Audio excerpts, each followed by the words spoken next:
Gentleman बिस्मिल्लाह। अब्बा जब मुझे लिए कैडेट कॉलेज के गेट के अंदर से दाखिल हुए तो मुझे यूं लगा जैसे मैं किसी नई दुनिया में दाखिल हो गया हूँ। बोर्डिंग क्या था, एक शहर ही तो था। सिर्फ दाखिले वाली इमारत ही इतनी बड़ी थी, इसमें हमारे हाई स्कूल जैसे 3 स्कूल आ जाते। बड़ी बड़ी लंबी और शादा सड़कें जिनके दोनों तरफ लंबे लंबे दरख्त इस तरह लगे थे कि धूप जमीन तक पहुंचने का कोई रास्ता ही नहीं बचता था। हमारे मोहल्ले से भी कई गुना बड़े घास के मैदान जिनमें कई माली काम कर रहे थे। सच पूछे तो ऐसी जगह मैंने सिर्फ सिनेमा में छुपकर देखी की फिल्मों ही में ही देखी थी। बड़ी बड़ी सी लंबी राहदारियां जिनके संगे मार्बल के फर्श में कोई अपना चेहरा भी देखना चाहता तो उसे मायूसी न होती। बहुत से लोग फौजी लिबास में इधर उधर आ जा रहे थे। घास के मैदानों से गुजरने के लिए छोटी छोटी गाड़ियां मौजूद थी। एक जाने बहुत बड़ा पानी का तालाब था जिसका नीला पानी दूर ही से जगमगा रहा था। बाद में पता चला ये लोग उसे स्विमिंग पूल कहते हैं। बड़े मैदान में बहुत से घुड़सवार घोड़ा दौड़ाने का मुजाहरा कर रहे थे। मतलब ये कि यहाँ घुड़सवारी सिखाने का इंतजाम भी मौजूद था। सबसे पहले हमें प्रिंसिपल साहब के कमरे में ले जाया गया। प्रिंसिपल ने अब्बा को बहुत मुबारकबाद दी कि इनके बेटे को मुल्क के सबसे आला अदारे में पढ़ने का मौका मिला है। उन्होंने अब्बा को यकीन दिलाया कि यहाँ इनका लाडला बेटा बहुत आराम से अपने घर की तरह ही रहेगा। मुझे इस वक्त पता होता कि प्रिंसिपल साहब का आराम से क्या मतलब है तो मैं इसी वक्त वहाँ से दौड़ लगा देता। लेकिन इस वक्त तो मैं प्रिंसिपल के आलीशान ऑफिस की चीजों को देखने में इस कदर खो गया था कि मुझे इनकी बातों की तरफ ध्यान देने की फुर्सत ही ना थी। फिर हमें कॉलेज की इंतजामिया ने हमारी होने वाली जमात का हिस्सा भी दिखाया। असेंबली हॉल और अपनी जमात देखकर तो मेरी आंखें ही खुली रह गई। क्लासरूम क्या था, पूरा एक छोटा सा सिनेमा हॉल था जिसमें कुर्सियां भी सिनेमा की तरह नीचे से ऊपर लगी हुई थी। सामने एक बड़ा सा स्टेज था जिसकी दीवार पर ब्लैक बोर्ड के साथ खड़े होने के लिए लकड़ी का एक बड़ा सा डब्बा रोस्टर में पड़ा हुआ था। इतनी देर में दोपहर के खाने का वक्त हो गया। पता चला यहाँ खाने वाले कमरे को मेस कहते हैं। कुछ और बच्चों के वालिदैन भी हमारे साथ ही मेस की जानिब चल पड़े। मेरा ख्याल था कि मेस भी कोई बड़ा सा कमरा होगा जिसमें बड़ा सा दस्तरखान डाला हुआ होगा जहाँ हम सब घर की तरह फर्श पर बैठकर खाना खाएंगे और शुक्र अदा करके उठ जाएंगे। लेकिन मेस में दाखिल होते हुए ही एक साथ बहुत से चलते हुए फानूसी की रोशनी में आंखें चंद लम्हों के लिए चुंदिया सी गई। पहले तो मुझे कुछ नजर ही नहीं आया। फिर जब मेरी आंखों की बिनाई बहाल हुई तो मुझे यूं लगा कि रंगो नूर के किसी समंदर पे खड़ा हूँ। मैं मेस के अदीमोशान हाल में था। इसकी छत देखने के लिए मुझे अपना पूरा सारा आसमान की जानिब उठाना पड़ा। हाल की लंबाई और चौड़ाई इतनी ज्यादा थी कि मुझे आखिरी मेज नजर ही नहीं आ रही थी। 3-4 बावर्दी बेरे सफेद लिबास पहने, सर पर सुर्ख पगड़ियां सजाए, हाथों में खाने की ट्रे पकड़े बड़े मुस्तैदी से भागे फिर रहे थे। लेकिन चारों तरफ मेज कुर्सियां ही लगी नजर आ रही थी। उन पर बैठा हुआ कोई इंसान नजर नहीं आ रहा था। हम कहाँ बैठकर खाना खाएंगे। हालांकि मेस का सफेद फर्श धुले पानी से ज्यादा शफाफ था, लेकिन वहाँ दस्तरखान कहीं नजर नहीं आ रहा था। फिर पता चला यहाँ मेज कुर्सी पर बैठकर खाना खाया जाता है। मुझे उलझन तो बहुत हुई, लेकिन क्या करता, मजबूरी थी। मैंने आज तक कभी मेज कुर्सी पर बैठकर खाना नहीं खाया था। बल्कि एक मरतबा मैं और हमारा होटल कह रहे थे तो अम्मी ने हमें खड़े होकर दांतों से रोटी चबाने पर एक जोरदार थप भी जड़ दी थी। इस तरह खाने की तौहीन होती है। लेकिन यहाँ तो सभी रिज़्क़ की पूरी नहीं तो कम से कम आधी तौहीन कर ही रहे थे, क्योंकि इन ऊंची ऊंची कुर्सियों पर बैठकर खाना मुझे आधे खड़े होने के बराबर ही लगा था। ऊपर से एक और मुसीबत मेरे साथ पर आ खड़ी हुई। जैसे ही मैंने पालन वाला तोड़ा, एक बावर्दी बेरा मेरे बिल्कुल सर के करीब आकर मुअद्दब खड़ा हो गया। जैसे मैं किसी जानिब हाथ बढ़ाता, उससे पहले ही चीज उठाकर मेरे सामने रख देता और फिर मुस्कुराकर मुझे देखने लगता। मैं समझा शायद ये बेचारा भूखा है और खुद अपने मुंह कुछ मांगने से शर्माता है, लिहाजा मैंने खुद आधी रोटी तोड़कर थोड़ा सा सालन रखकर इसकी तरफ बढ़ा दिया। लेकिन इसने ना जाने क्यों घबरा कर मना कर दिया। हालांकि मैंने उसे इशारा भी किया मैं किसी को नहीं बताऊंगा, चुपचाप यहीं मैं इसके नीचे बैठकर जल्दी से खा ले। लेकिन बेचारा इतना बौखलाया हुआ था कि इसने रोटी जल्दी से प्लेट में रख दी और मुझसे कहने लगा, सर मैं यहाँ आपकी हेल्प के लिए खड़ा हुआ हूँ। लो भाई, खाने में भी किसी की मदद जरूरत होती है। यहाँ का तो बाबा आदम ही ने डाला था। बहरहाल खुदा करके खाना खत्म हुआ और मैं भागकर अब्बा के पास आ गया जो दूसरी मेज पर वालिदैन के हिस्से में बैठे हुए थे। मैंने अब्बा से भी इस आदमी की शिकायत की कि वो सारा वक्त मेरे सर पर खड़ा रहा था और इसकी वजह से मैं ठीक से खाना भी नहीं खा सका। मैंने अब्बा से कहा मुझे पर किसी ठेले से कुछ खाने की चीज दिलवा दें क्योंकि मेरी भूख अभी मीठी नहीं। लेकिन अब्बा का जवाब सुनकर तो मेरे होश उड़ गए। उन्होंने बताया कि यहाँ ठेले नहीं होते, सिर्फ एक बड़ी सी कैंटीन है कैडेट्स के लिए जो शाम को खुलती है। जो शख्स मेरे सर पर मुनकर कीर की तरह खड़ा था, इस किस्म के लोग हमेशा खाना खाते वक्त मेरे सर पर खड़े रहेंगे, क्योंकि यहाँ हर कैडेट के लिए एक ऐसा बेरा मखसूस है जो खाने के वक्त कैडेट की जरूरत का ख्याल रखता है। मैंने वहीं अपना सर पीट लिया, क्योंकि मैं शुरू से किसी के सामने कुछ भी खाने से शर्म महसूस करता था। वजह आप भी जब कुछ मेरे लिए खास बनाती तो मैं इनसे पहले इनकी आंखें बंद करवाने का कहता, फिर जल्दी से खा लेता था। खाने के बाद हम सबको बताया गया कि कुछ ही देर में हमें हमारे हॉस्टल ले जाया जाएगा, जहाँ हमें कैडेट नंबर और किट बैग जारी कर दिए जाएंगे। गोया ये भी यहाँ का दस्तूर था कि हर कैडेट का किसी जेल के कैदी की तरह एक मखसूस नंबर होता है जो अगले 6 साल तक इसके साथ जुड़ा रहता है। उसे इसके नाम से नहीं बल्कि इसे कैडेट नंबर से पुकारा जाता है। क्या बेहुदा रवाज है ये भी। बहरहाल किट नंबर तो समझ में आ गया कि ये किट बैग क्या होता है। कुछ ही देर में हम अपने हॉस्टल में मौजूद थे। मुझे मोहम्मद बिन कासिम विंग अलर्ट हुआ। यहाँ मेरी सबसे पहली मुलाकात एक जाबर तबीयत हाउस मास्टर फैज साहब से हुई और मेरे साथ आने वाले चंद और कैडेट्स को जाकर एक जानिब उठा दिया और खुद हमारे वालिदैन के साथ जरूरी कार्रवाई के लिए अपने दफ्तर चले गए। हमें जिस लंबे से कमरे में बिठाया गया था उसमें बिस्तर भी लगे हुए थे कि हर बिस्तर के साथ एक मेज और कुर्सी भी लगी हुई थी। इस लंबे कमरे को वहाँ डॉर्मिटरी कहते हैं। हमारे बिस्तर अलर्ट कर दिए गए और कुछ ही देर में हमारी डॉर्मिटरी का खास खिदमतगार हर लड़के के लिए एक बोरी में बहुत सारा सामान भर के ले आया। पता चला कि इसे बोर्डिंग बैग कहते हैं। इसके अंदर हमारे फौजी जूते, पीटी शूज और हमारी यूनिफॉर्म, पीटी और परेड का लिबास, बुनियान, निकर और जाने क्या क्या अलम गलम बरामद हुआ।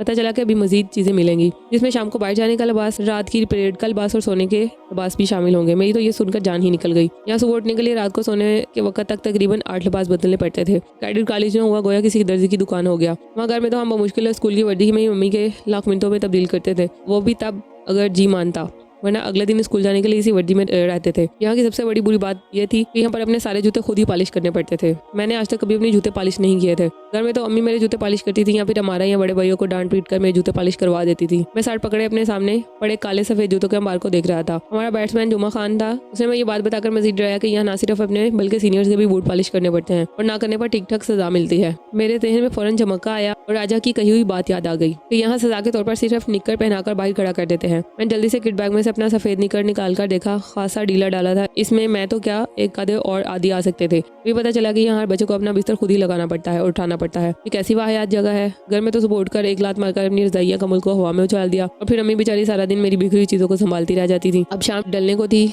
मेरी बिरात के 11 बच्चे पूरे हो चुके थे। हमें बताया गया कि हमारा परफेक्ट बिस्तर है, यानी वो सीनियर और अगली क्लास का बच्चा हम सब बच्चों को मॉनिटर करेगा। मैंने दिल में सोचा, लो जी, अब ये एक और नई मुसीबत अभी तक बाकी थी। अब ये कौन सा नमूना होगा। इतने में हाउस मास्टर ने आकर हम सबको बताया कि हमारे वालिदैन ने जरूरी कागजात और फॉर्म भर दिए हैं और अब इनके जाने का वक्त हो चुका है। लिहाजा हम सब बाहर वाले लॉन में आकर अपने वालिदैन और प्यारों से मिल जाएं, क्योंकि अब इनके जाने का वक्त हो गया है। ये सुनते ही मेरा दिल डूब सा गया। सुबह से मैं अब तक इन हंगामों में उलझा ये भूल ही गया था कि अब मैंने वापस भी जाना होगा। सब बच्चों में खुबली सी मच गई और सबसे पहले मैं बाहर की जानिब दौड़ा। अब्बा हॉस्टल के बाहर पड़े लकड़ी के बेंचों में से एक पर बैठे बजाने की सोच में गुम थे। मैं दौड़ता हुआ बाहर आया और मुझे देखकर हल्के से मुस्कुरा दिए। जाने क्यों इसी लम्हे में मुझे बिल्कुल एक नए अब्बा महसूस हुए। शायद वो मेरी आंखों का वहमा ही हो, पर चंद लम्हों के लिए मुझे ऐसा लगा जैसे मैंने इनकी आंखों में हल्की सी नमी की झलक देख ली थी। उन्होंने मुझे मेरे हाथों से थामकर वहीं बेंच पर बैठा लिया। कुछ देर हम बाप बेटा खामोशी से बैठे रहे। फिर अब्बा ने हल्के से खगार कर अपना गला साफ किया और धीरे से बोले, आदि बेटा, अब मुझे वापस जाना होगा। हालांकि मुझे पहले ही पता था कि वो जाने वाले हैं, लेकिन पता नहीं क्यों उनके मुंह से ये लफ्ज़ सुनकर मुझे ऐसा महसूस हुआ जैसे किसी ने मेरा दिल अपनी मुट्ठी में लेकर मसल दिया हो। आंसू मेरे हलक में कड़वाहट बढ़ने लगे। अब्बा ने मुझे बहुत सी बातें समझाई। क्या मुझे इन्हीं लोगों के दरमियान रहना है और मैं वहाँ वाहिद बच्चा था जो हुकूमत के खर्चे पर पढ़ने आया था, वरना बाकी सभी बच्चे अमीर कबीर घरानों से ताल्लुक रखते थे और वो मेरी तरह इस बोसीदा ट्रेन की बजाय अपनी शानदार और आलीशान गाड़ियों में वहाँ आए थे। अब्बा मुझे यही समझाना चाह रहे थे कि मेरी उनकी हैसियत में ज़मीन और आसमान का फ़र्क है और मुझे यहाँ रहकर अपने आप को इतने महंगे अदारे में पढ़ने का हकदार साबित करना होगा,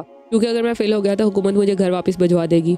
और वो सब अंग्रेजी मीडियम स्कूलों के बच्चे थे और इनमें मैं वाहिद ही ऐसा बच्चा था जो उर्दू मीडियम स्कूल से आया था और शलवार कमीज में मलबूस था। शायद अब्बा यहाँ आकर मेरे और दूसरे बच्चों की हैसियत देखकर उदास हो गए थे। मैं एक छोटे से शहर से ताल्लुक रखता था, जबकि वो सारे बच्चे बड़े बड़े शहरों से आए हुए थे, बल्कि 2 बच्चे तो ऐसे भी थे जिन्हें बैरून मुल्क से यहाँ दाखिला दिया गया था।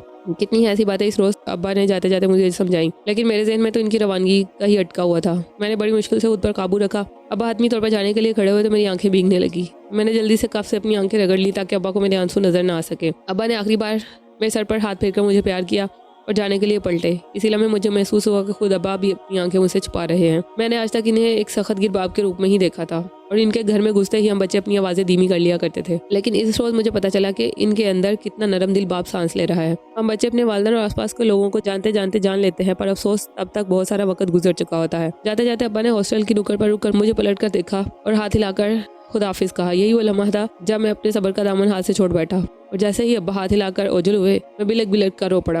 अब्बा के मुड़ते ही भागकर इस मोड़ तक आ गया जहाँ से अब्बा ओझल हुए थे और छुपकर इन्हें देखने लगा। अब्बा बोझल बोझल कदमों से वापस जा रहे थे। मैंने इनके सामने रोने का बरम तो किसी न किसी तौर पर जोड़े रखा, लेकिन अब मुझे रोने से रोकने वाला कोई न था। मैंने आसपास देखा तो 7वीं जमात में दाखिल होने वाले सभी बच्चे अपने माँ बाप से अलहदा होने की वजह से दाढ़े मार मार कर रो रहे थे। इन इंग्लिश मीडियम बच्चों को रोता देखकर मुझे कुछ इत्मीनान हुआ कि कम से कम किसी एक जगह तो हम सब बराबर हैं, वरना मैं तो समझ रहा था इस तरह सोच में सिर्फ हम उर्दू मीडियम बच्चे ही रो सकते हैं। रफ्ता रफ्ता सभी बच्चों के वालिदैन किसी न किसी बहाने वहाँ से जा रहे थे और पीछे हम सब बच्चों को कोर्स में रोने के लिए छोड़ गए। हर बच्चे ने अपने रोने के लिए मनपसंद जगह मुंतखब कर ली थी। अब कोई दरख्त से लिपट कर और कोई बेंच पर बैठकर अपनी अपनी तान में रो रहा था। कुछ बेशरम किस्म के बच्चों ने तो वहीं सड़क पर लेटकर रोना शुरू कर दिया। अकेडमी के हाथे में 6 हॉस्टल थे और सभी के सामने इस वक्त यही समा था। तमाम हॉस्टल्स के बेरे बैट्समैन और इंतजामिया जो पहले से इस किस्म के हालात देखते रहते हैं, इन बच्चों को बहलाने की कोशिश करके इन्हें अंदर ले जा रहे थे। मैं भी अपने आप को समेटने की कोशिश में मसरूफ था कि एक बच्चा कहाँ से दौड़ता हुआ आया और किसी को सामने ना पाकर मुझसे लिपट गया और जोर जोर से दाड़े मारने लगा। मैंने उसे बड़ी मुश्किल से खुद से अलग किया कि मैं तो खुद मुतासरीन में से एक हूँ और अभी तक तो मेरा खुद भी रोना प्रोग्राम खत्म नहीं हुआ। बिराक में मेरे बिस्तर के साथ वाला बिस्तर इसी का था। बहरहाल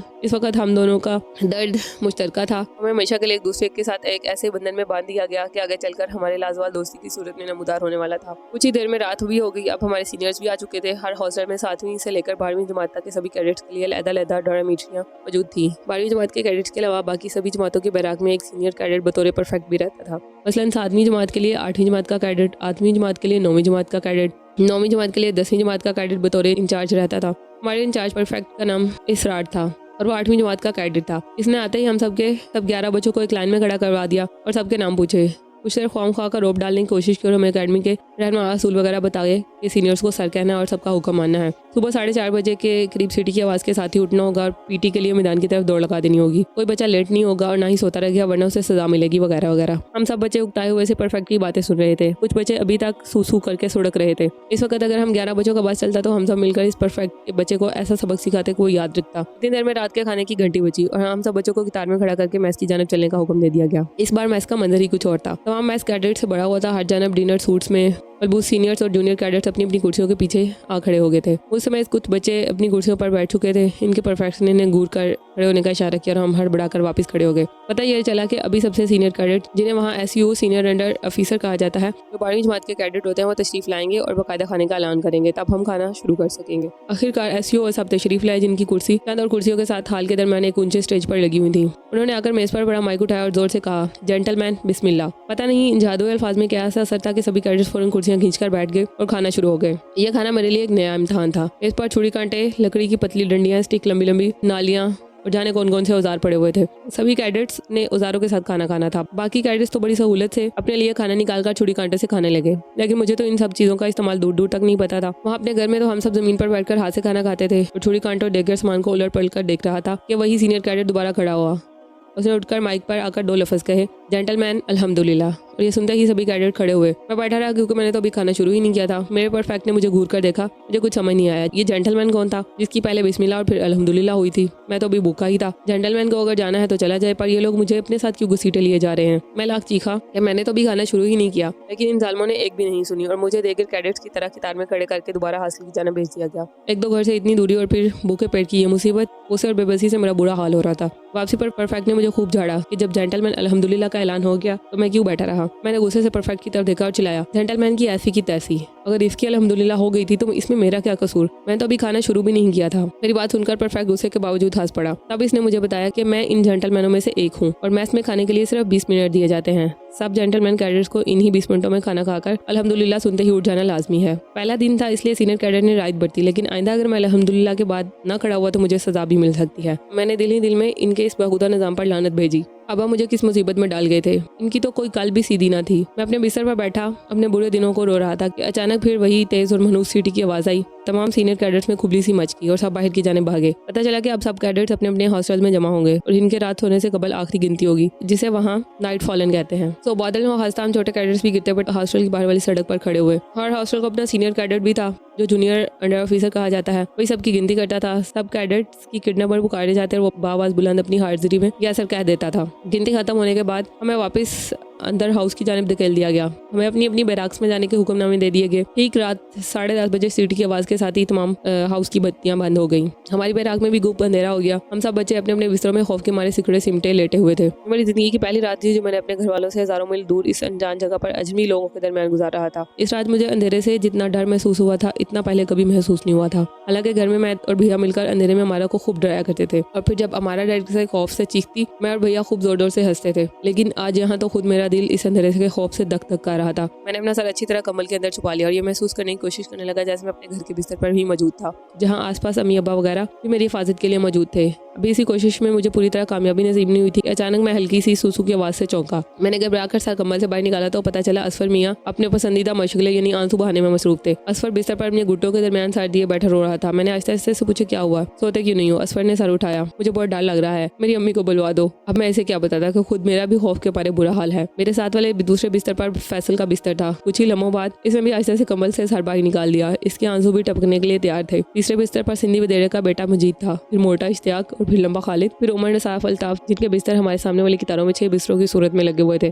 सभी धीरे धीरे उठ बैठे। सिर्फ हमारे परफेक्ट के राटे इस लंबी बैराक में गूंज रहे थे। बाकी सभी बच्चे खामोशी से एक ही सुर में टसवे बहा रहे थे। हम सभी 11 के 11 बच्चे इस रात खौफ और डर के ऐसे सांझे दर्द में बंधे हुए थे जिसकी काट सारी जिंदगी मेरे खून के अंदर मौजूद रहेगी। इस लम्हे में हम सबको ये महसूस हो रहा था कि इस बड़ी दुनिया में हमारा कोई अपना नहीं। हमें सारी उम्र इसी अनजानी और वैरान जगह में इन्हीं अजनबियों के दरमियान रहना है। गालिबन यही वो पहली रात थी जिसने मेरी शख्सियत को 2 वाज़ेह हिस्सों में तकसीम कर दिया। एक हिस्सा वो आदि था जिसे मैं अपने पुराने मोहल्ले में छोड़ आया था, और दूसरा हिस्सा ये आदि था जो एक आला तालीम याफ्ता और सुलझा हुआ कैडेट था, लेकिन जिसके अंदर पलते खौफ और दर्द को कभी कोई जान नहीं सका। मुझे याद आया कि ऐसी अंधेरी रातों में मैं चुपचाप मम्मी के पास जाकर छुप जाता था और वो तपक तपक कर मुझे सुला देती थी। रात अंधेरी, जंगल घना, छोड़ के मुझको ना जाओ माँ, शाम ढले क्यों घर से निकाला, क्या इतना बुरा हूँ बताओ माँ, सूख चुके हैं सारे आंसू अब तो चुप करवाओ माँ, हाँ डर बहुत अंधेरे का कैसे तुम्हें बताऊँ माँ, क्यों दूर किया खुद से इतना, घर लौट भी ना पाऊँ माँ, सब जग छूटा तुम भी रूठी कैसे तुम्हें मनाऊँ माँ।